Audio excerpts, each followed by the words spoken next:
What's going on, everybody? Welcome to another edition of Mean Streets, powered by FTN. I'm your host, Chris Meaney. Thanks, as always, for taking the time to hang out. Continuing the MLB team previews in just a little bit. I got a great guest lined up. He's hanging by. But first, wanted to give some love to Collectible at Collectible app on Twitter, the #1 fractional investing platform for sports. You can invest in iconic sports cards and memorabilia with exclusive sign-up prizes for FTN listeners. Collectible is a new app that lets any fan buy and sell real equity shares in the world's most rare and exciting sports cards. There's 2 links you got to know: collectible.com/FTN, collectible.com/the100. Absolutely free to sign up. Use that promo code FTN and you're automatically entered to win a free signed Babe Ruth card, as well as over $10K in other sports card prizes. Again, check out Collectible app on Twitter, collectible.com/FTN. Let's get after it. We're going to bring in Mike Kurland, Mike_Kurland. He is the host of the Baseball Loaded Pod at RotoBaller. Also, you can check out his work, Prospects Live, doing some fantastic spring training work, Mike, as we bring you into Mean Streets. Thanks for taking the time to hang out, man. I just appreciate you having me on, man. It's always a lot of fun to get on here and talk baseball. And, of course, spring training, obviously something I've embraced fully this year. Yes, you have. And it's cool, though, right? Like, I know a lot of people like, it's spring training. I got some buddies in baseball chats and, talking up the Red Sox every time somebody goes yard. I got a friend who loves the Red Sox, and one of my buddies just tries to remind him, like, listen, it's spring training, but there's a lot of takeaways, and, hashtag lineup takeaways is a little bit of a trend that you've had going here on social media. I love it, man. And it's cool. I suggest everybody go and check it out. You have been doing lineups every single day for every team. You have little lineup notes in there, the order against lefties, righties, some few takeaways that you've had. I think it's phenomenal work and a lot of work that you put into spring training. So cool that you're doing that. And I just wanted to get your take before we're going to talk about the St. Louis Cardinals. We're going to break them down, and, we've been doing team previews here on the show, but I wanted to just get your overall thoughts on maybe some takeaways that you've had with lineups. Maybe it's been puzzling. Maybe guys have moved up your rankings, down your rankings. Like, who comes to mind when I bring up that question? Like, big lineup takeaways so far in spring training. Okay, well, quick ones that come to mind, because I know we have to move on to the Cardinals. The Rays, I just kind of throw their names in a bag, pick them out. That's what I'm seeing, it feels like. I mean, no surprise there. It's the Rays, right? Yeah. But other than that, I mean, things have been trending, and now we're getting more confirmation as spring training goes on. It's not really news anymore, but Robles from the Nationals, he seems to be leading off. You have Mark Canha. That was like an open competition for the Athletics in terms of who's going to lead off, and he's almost ran with it. As of recording today, he started his last 8 and has led off his last 8 starts and has led off a total of 11 out of his 14 starts this spring. So obviously it looks like he's running with the job. Spring stats aren't great, but that's why I don't just look at stats, because although his hitting stats have been pretty bad, he's been getting on base at 350 clip in spring. And that's kind of, if it's the A's, small ball, get on base, Canha's doing that. So those are the 2 that come to mind right away. And then Kiki Hernandez, you mentioned Red Sox. He's a guy that's been trending as a leadoff the whole spring. People wanted to see, well, what happens when they have a full lineup? Well, with a full lineup, they still make sure Hernandez is leading off. Cora loves him. And I'm just noticing guys like that where Hernandez isn't somebody like, you go out and target a lot of drafts, but he has a lot of deep league appeal, especially if he's going to be given the opportunity to lead off and run with the job. Now, how long it holds, who knows? But he's going into the year, a little bit of a leash. Cora really loves him, has full confidence in him. Kike is running with it and loving it. He's doing really well in spring as well. So spring stats don't necessarily matter, but you like to see good trends correlate with, like, if you're going to give a guy a chance to lead off and he's earning it with his performance in spring, that's when the stats matter, because now he's earning it, and Kike Hernandez should run with it entering the season. Yeah, Kike's interesting. He's certainly cheap, and Canha is all over our draft kit. I know he's a trendy deep league sleeper. A couple years ago, Mike, this, and he was in the second half of the season, he was a top 30 hitter.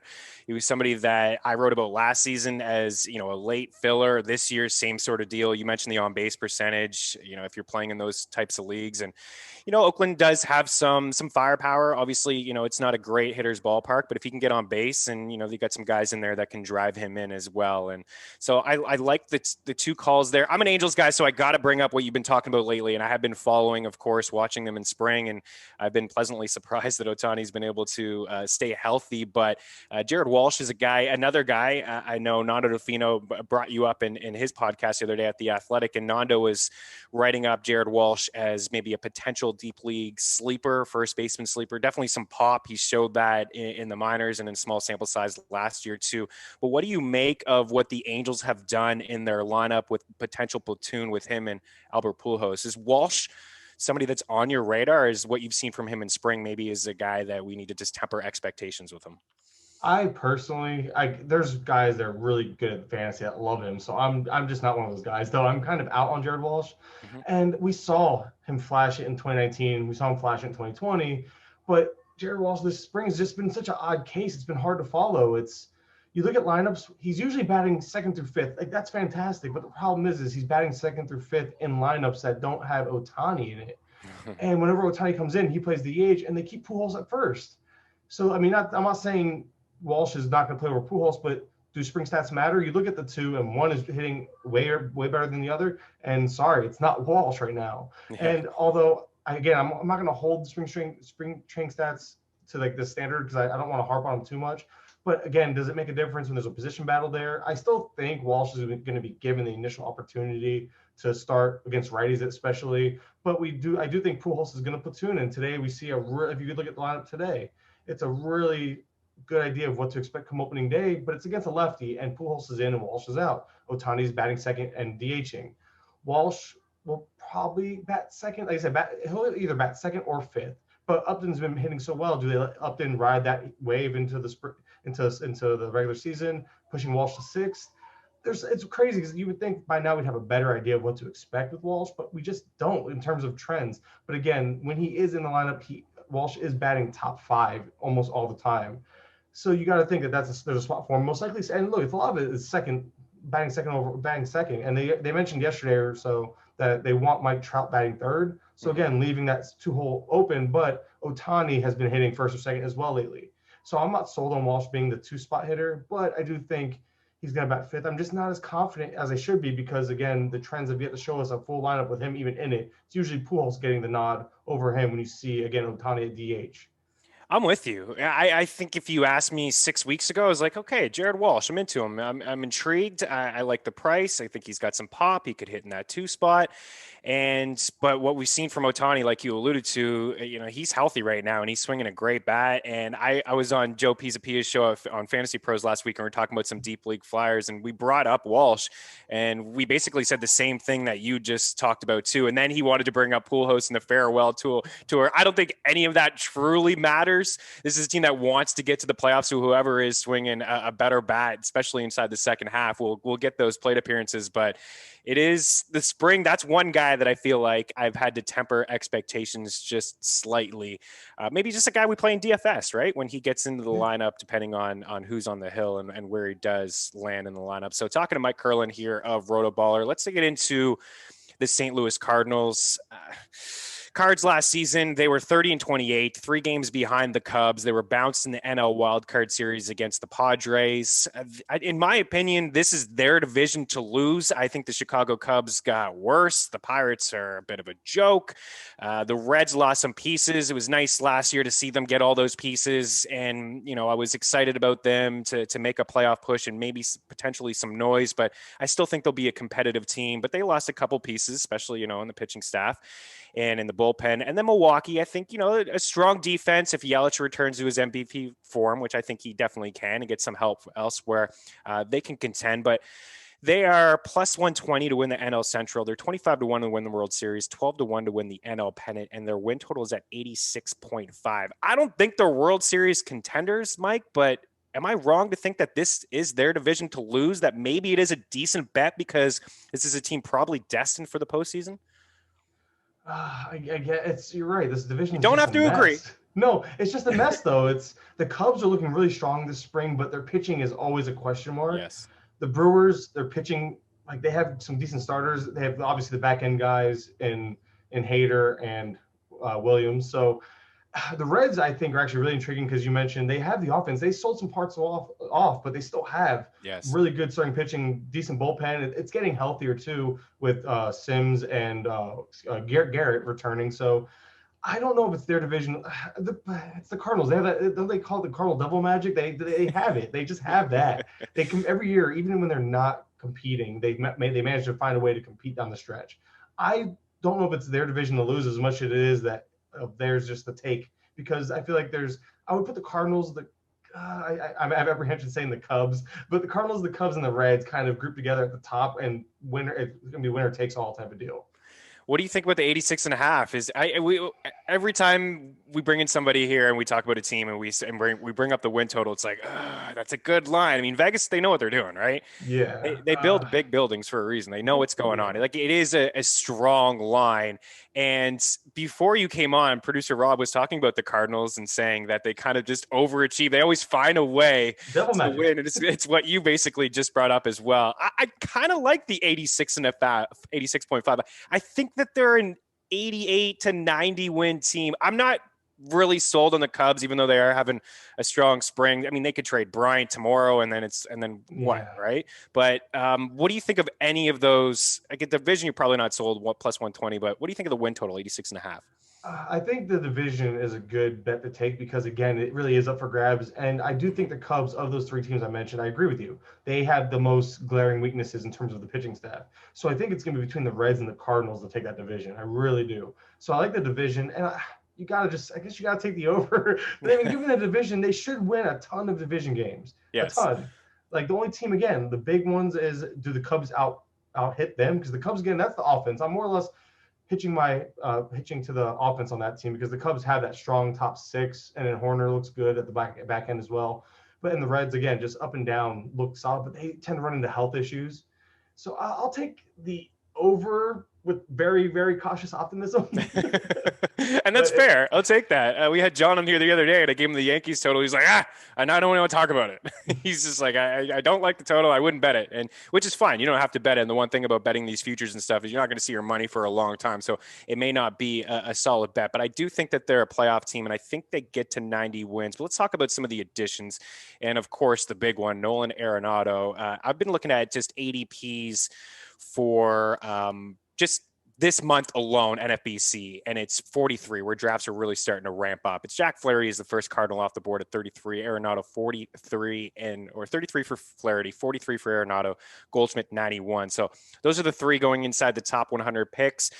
I don't know about you, but I've always wondered what Nolan Arenado would look like outside of Coors. And last season, just a handful of games, he slashed 253, 303, and 434, 48 games, 201 plate appearances. So whatever, 2020 was weird, but 2019, there was definitely a gap between the home and road splits. At home, this is what he slashed: 351, 412, 645, 21 homers, 20 doubles, 2 triples, OPS 1.057, 294 ISO. So on the road, /277, 346, 521. Still not bad, right? It's not bad, but there definitely is a big gap there. 20 homers, so only one fewer home run, 11 doubles, OPS 866, ISO 243. In 2018, Mike, there was a bigger gap. Now he's going to be 30 next month. Is the price fair? What do you feel like his numbers will look like? Because in Coors, it's like video game-like stuff. Yeah. But now you take him away from there. What do you think Arenado looks like? And do you think the draft price is fair? Do you have any shares? I have 0 shares. He never fits my team build. It's like the nice way of putting I just don't want him on my team. Arenado's a guy that it's a mystery, right? It's kind of like, is he going to take that Machado fall this year, and then next year he becomes a value where you know what I mean? That's why I'm like wondering, because we saw Machado outside of Camden. We weren't sure how he was going to adjust, and it took him a year to adjust. So maybe we see the same thing with Arenado. I don't think he's going to be as bad as his road numbers have been, because now he'll be playing, quote unquote, on the road from Coors full time. So there's going to be an adjustment period. But this was a guy you were hoping, coming off that shoulder injury too. He never had surgery or anything to repair it. It just healed. Point. He's struggling in spring now, not in terms of walks and strikeouts, which is, there's a reason for optimism there. He's not striking out a ton. He's just not finding the holes. He's batting sub 200 right now with a 1-to-1 walk to strikeout ratio. He's probably going to get going. I don't see how he won't, but it's also I think it's like the bottom 6 parks for power. in terms of if you look at park factors, the Cardinals will have. So you got to take the power's going to regress.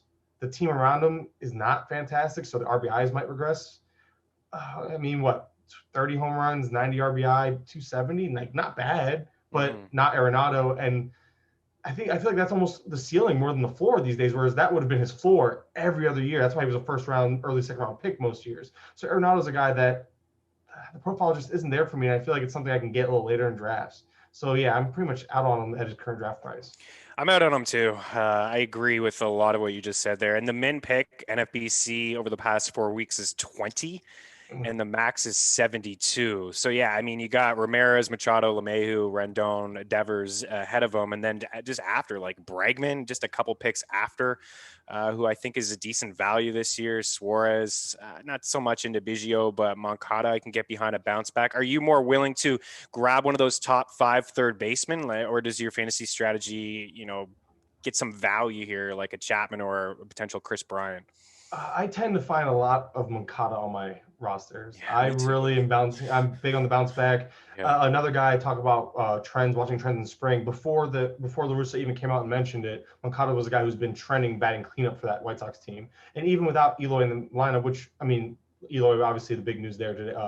What did I see? That's a significant injury I just read before I came on? I think something about a possible torn pectoral muscle, which is pretty much season ending for him. No. So that almost secures his lineup spot being 4th or 5th, you would think, because before there was a chance for him to move up and down. But La Russa really likes his lefty bat in the middle of the lineup. He's been hitting this spring, not much for power, but just in general has been doing well, getting base hits and stuff. So Moncada's a guy that I find myself with a lot of.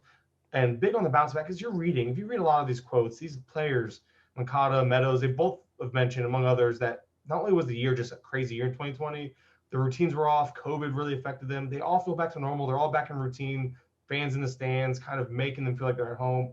The more I read about these players in general, the more I'm just like I wish I read all this earlier, because I'm more and more disregarding 2020 as a whole almost at this point. Like, not completely writing it off, because there's a lot of good players, a lot of good things that happened.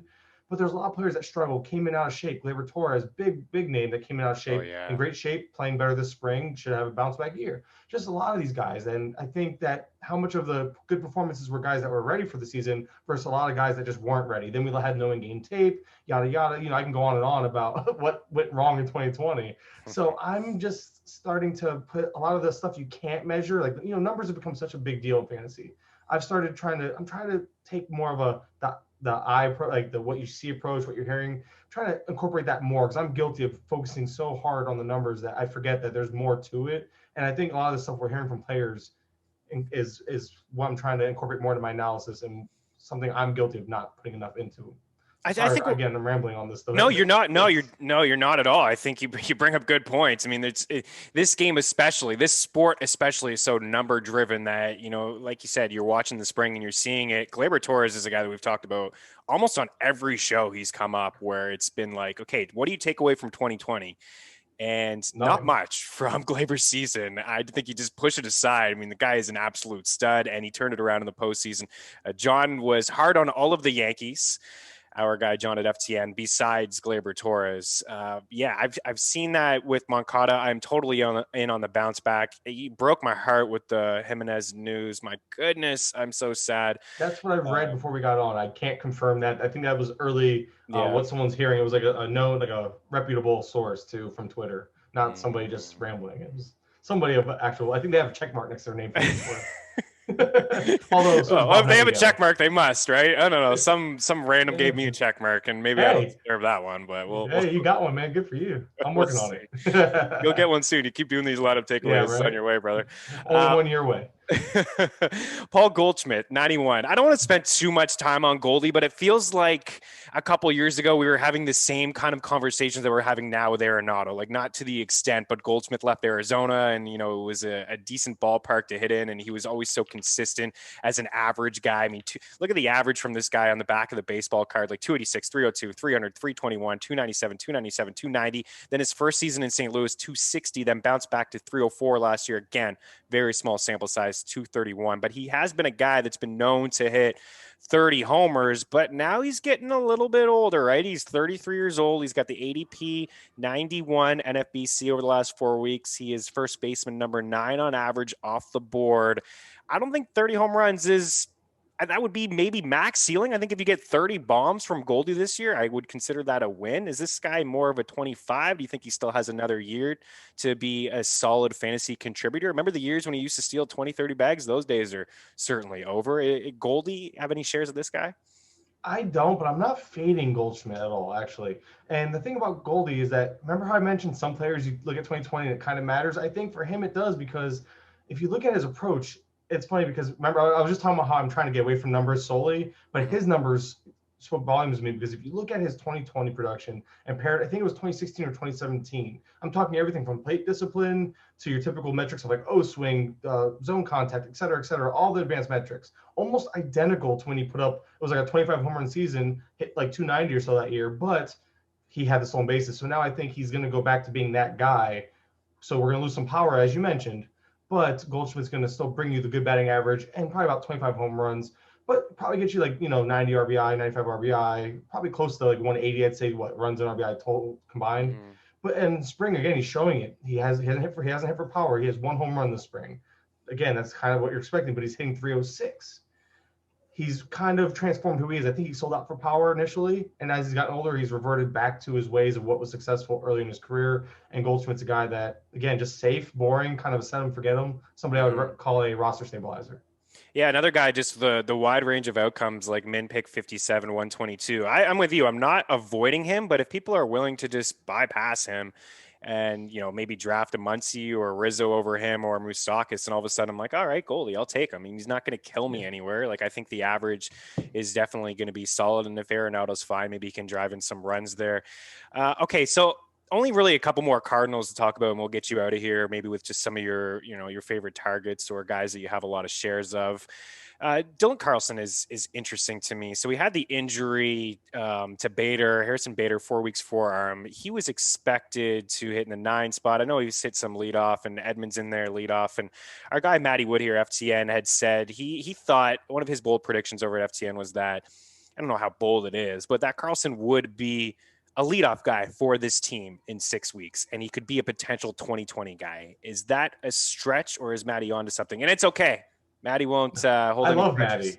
I love him. And honestly, how do you know? I think 6 weeks, it's tough to say 6 weeks, but I do think he's trending in that direction. Carlson is a guy that has that 2020 potential in terms of skill set. He's very boring. He's like, man, like whatever. It's like, I think 2020 is the ceiling, which isn't bad, but it's also boring because that's all you can expect, I think.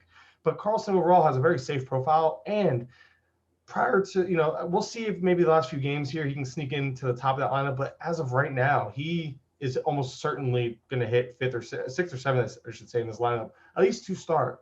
And the reason why I say that, and the reason why I'm emphasizing to start, is because I think the skill set for Carlson is very good and belongs at the top of that lineup. I think if Edmund falters, that leash will be short, so he would be the one that I think Carlson would be the one that moves up. And he has been hitting better as of late in spring, for what it's worth.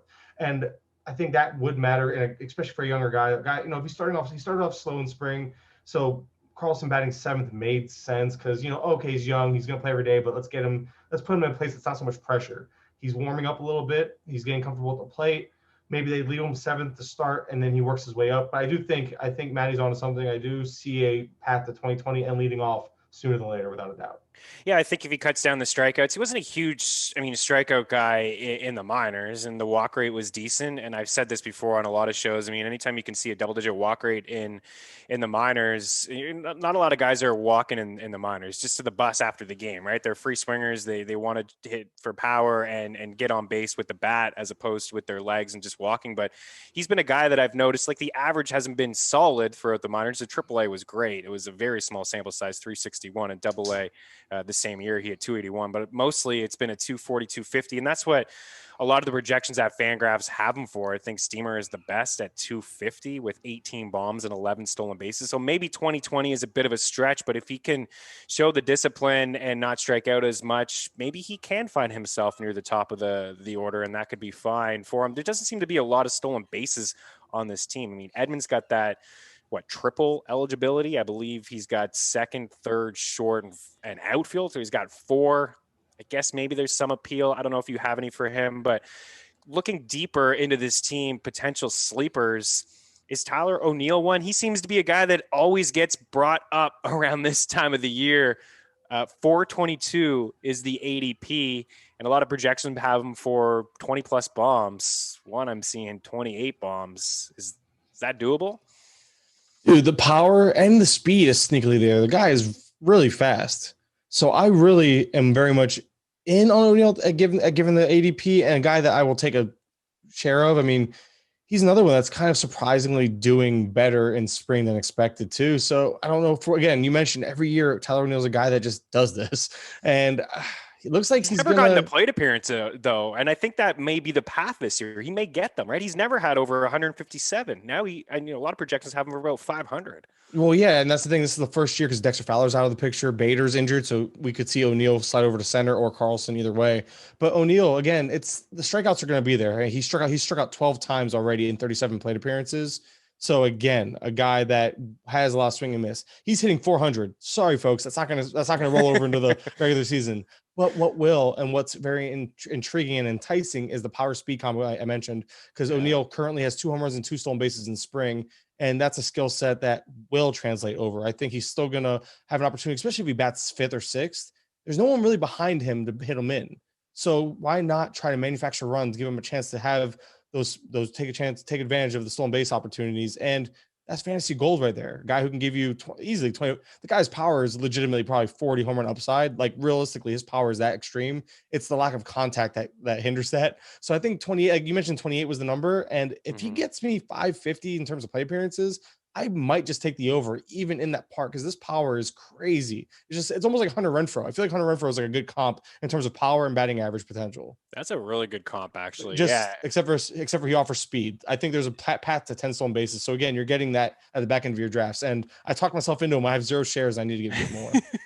Yeah, I have 1 share, and I've seen him, and he has been a target. And then I wait a little bit longer. But I mean, it's ADP 422, so it's not like you need to reach, but maybe just a round or 2 early, because as you said, the potential and the upside, if he does bring you 10 stolen bases, imagine 10 stolen bases and 25 home runs for a guy going around pick 400 who has a career hard hit rate at 41. You're right. Doesn't make a lot of contact, but when he does, career hard hit rate, I'm looking 41%, fly ball percentage 42.7, 41 last year, 48 as a rook, and a 20% line drive rate. So not bad. Like some boxes are kind of checked there. We don't really talk about the pitching staff. I don't know. It's kind of just meh to me. Flaherty's a stud, but looks like Carlos Martinez is going to go back inside the rotation. There's all these like arms that could potentially save for them, like Reyes, Hicks. Do you have any shares at all with any of these Cardinals arms? I have Hicks, I think, on a couple teams recently, just on the off chance he gets me some saves, because saves are just a mess right now all across every type of draft. But other than that, I think he's literally the only Cardinal pitcher I have on any roster right now. I think Hicks. I got Hicks as well. Flaherty in a keeper league, but that's basically it. I mean, Wainwright is the number 2. I know he showed some signs last year, but that is the one. That's the one reason I think that probably gives you a little bit of pause when you're talking about the Cardinals doing some damage in the postseason is this pitching staff. It's a lot of question marks. Okay, so we'll get you out of here on this. You've done a lot of drafts. You've done a lot of research. You're probably going to do a couple more drafts. Who's a couple targets, a couple sleepers for the FTN listeners, or maybe a couple guys that you've moved up your ranks? I know we talked about a couple off the top, but maybe just a few that you seem to have a lot of shares of so far. Yeah, I was looking at my shares yesterday, and one guy I literally have 100% rostered in all NFBC formats is Aaron Simale. I'm in. It's 2 years in a row now. A guy that I just can't get enough. I think he has SP. And I think I try to keep my comps and expectations realistic. I think Simale offers SP3 upside. I think that's a safe ceiling to target, but you're getting them at an SP5 price. The pitch mix is there. The control and command is there. Things I love. And then the Indians as a whole push their pitchers so he's going to get you the innings. So I play a lot of DCs. That's my preferred format, 15 team draft and hold, no waivers. So he's a guy that I always get because I think the innings are going to be there. A guy who's gaining steam that I've been on as well. A lot of his Stroman, he added the pitch, and the pitch wasn't even why I was in. I think he was just kind of forgotten. Another guy that can get you those innings when healthy. not flashy. You notice how I have a trend, not flashy, but we're targeting innings this year. The big topic of conversation is innings. Stroman and Simale, I expect to get you innings, and I expect to be decent on the ratios and get you over a K per inning, which from a pitcher, that's great given where you're getting them. And again, you're getting these guys as your SP5 in most leagues, and they both have SP3 upside. Like if both these guys, if Stroman and Savali were top 35, top 36, I should say, overall picks, so in 12-team leagues, that'd be your SP3. Would anybody be surprised if that was it next year? They shouldn't be. No. So those are two guys in terms of pitchers I'm targeting heavily. Not necessarily sleepers, but I think there's a lot of good pitchers late, like Dobnak. You can get just good innings out of stuff like that. So, but hitters wise, man, I'm like Ty France again. I hate that the hype hit him because he's a guy that I have on 3 out of my 5 NFBC teams, and I just haven't been able to get him outside the top 300 anymore. I was consistently getting him right around pick 300 or so, and now he's a guy that's just shot up draft board. So he's not much of a sleeper anymore. Everyone's in on him. I'm trying to think of a couple names I grabbed late a lot. I've been grabbing Carpenter, like going back to the Cardinals. I just see them forcing Carpenter into the lineup. So reserve rounds, like in the deepest of formats, like pick 600-ish. He's a guy just end up. He's just find a way. He's just a guy that I end up with a lot of Carpenter because I'm like, I hate it, but there's a path to playing time. I mean, it's not sexy, but it'll do. The Bobby Dahlback, I mean, my Red Sox buddy, again, back to him, who just won't stop with the Dahlback. He's going to bat ninth. Yeah. But the power does definitely seem to be there. I think he set a Red Sox rookie record last year, like quickest to X amount of home runs or something silly like that. Savali I love the command with him. I have no beef. He's a guy that sometimes I pick on in DFS, but I think it was in years past, like, cause he was a guy that gave up a lot of bombs in the fly ball rate. But last year I noticed he kind of figured it out a bit, and the swing strike percentage was in the double digits. And yesterday we had Jake Seeley on, and I just was given a lot of love to Stroman, and he wasn't really feeling it. But I think it's because the strikeouts, you mentioned the added pitch, but this is a guy who keeps the ball on the ground. Again, not sexy, but you know what you're getting. And I just think the biggest thing is the value, the ADP, because people are passing on him because they're not going to get a lot of strikeouts.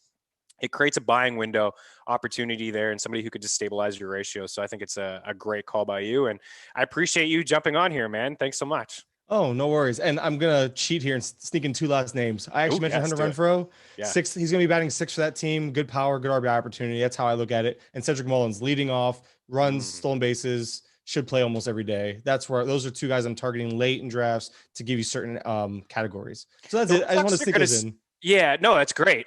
The Red Sox are going to score runs, right? Yes. Tons. And Renfroe is going to be batting 6th behind Kiki Hernandez, Verdugo, JD Martinez, Bogarts, and Devers. So there's going to be plenty of RBI opportunity there. And the guy just is a bopper. So take overs if you're going to be betting this year in Red Sox games. They're going to give up a ton and they're going to score a ton as well. It's a great park, and there's not a ton of great pitching, I don't think, inside that division. Mike, a blast, buddy. I appreciate it. You want to plug your pod and where everyone could check you out? Yeah, man, I appreciate you having me on. Again, it's always awesome. I appreciate being a guest, but you can find me on Twitter at Mike_Kurland. The podcast is the Bases Loaded podcast. Check out the chart is still very much like going, we still have some spring training left. It's pinned to my Twitter, so you can find it there. But yeah, again, I just appreciate you having me on, and it's been a blast. Oh, I guess one last thing is I do a weekly article. So for those who maybe line up stuff throughout the season, I'm going to be I do a weekly article now recapping all the movers and shakers and whatever I could find lineup oriented. So you can find that every week. Again, RotoBaller or on my Twitter, I'll tweet it out. And again, that's going to be ongoing as the season goes because the chart ends at the end of spring training because that thing is it's quite a bit, it takes some. So spring training is where I focused it because there's nothing, covering spring training lineups like that. So that's why it's going to end at spring training, but lineup coverage will not. I want to make sure that that's something I put out there. Fair. Yeah, no, good on you, man. Not a lot of people are doing that. I used to tweet back in the day, just a couple takeaways, but this is extensive. It's awesome. You can get a lot from it. Again, hashtag lineup takeaways. Make it a thing, guys, at Mike_Kurland. Check out his podcast. Check him out on Twitter. Thanks to Mike for joining, and thanks to everybody for taking the time to hang out. We will be back tomorrow with Joe Pisapia. We'll talk a little bit about New York Mets, but we have another team lined up for you as well. So we'll talk to you then. Take care. Cheers.